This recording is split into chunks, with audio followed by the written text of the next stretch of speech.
Sri Chandrasekharendra Saraswati Vishwa Mahavidyalaya, deemed to be University, Kanchipuram, Tamil Nadu.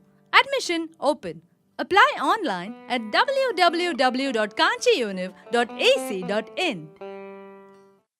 నాయి బ్రాహ్మడెవరు? వైదిక బ్రాహ్మడెవరు? యజుర్వేద మంత్రాలతో గర్భగుడిలో దేవుడికి సేవ చేస్తే వైదిక బ్రాహ్మడయ్యాడు. సామవేద మంత్రాలతో సంగీతం వస్తే, సంగీతంలో 72 మేళకర్తలు వస్తే ఆ రాగాలతో దేవుడికి సేవ చేసేవాడు నాయి బ్రాహ్మడయ్యాడు. మరి వైదిక బ్రాహ్మడు శాకాహారి నాడే, నాయి బ్రాహ్మడు మాంసాహారి ఎందుకు అయినాడు తెలుసా? ఎందుకయ్యాడు తెలుసా? తెలీదా? అది తెలియదుగా.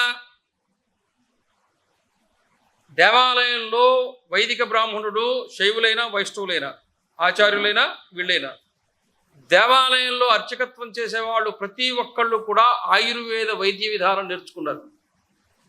ప్రతి దేవాలయంలో అర్చకుడే వైద్యుడు, సమాజానికి సేవ చేశారు.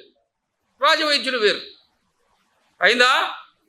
దేవాలయంలో నాదస్వరము డోలు వాయించేటువంటి మంగళి వాళ్ళు నాయి బ్రాహ్మణులే, వాళ్ళు కూడా ఆయుర్వేదం వైద్యులే. కాకపోతే వాళ్ళు శస్త్రచికిత్స చేస్తారు. శస్త్రచికిత్స చేసేది ఎవరు? నాయి బ్రాహ్మణులు, వైదిక బ్రాహ్మణులు కారు. కృష్ణదేవరాయల సైన్యం హంపి నుంచి బయలుదేరింది అనుకోండి, కటక్ దాకా ఒక 4 లక్షల సైన్యాన్ని బయలుదేరేసాడు అనుకోండి, 10,000 మంది నాయి బ్రాహ్మణులు పక్కన ఉంటే కత్తులు కటార్లు పట్టుకుని. ఎందుకని?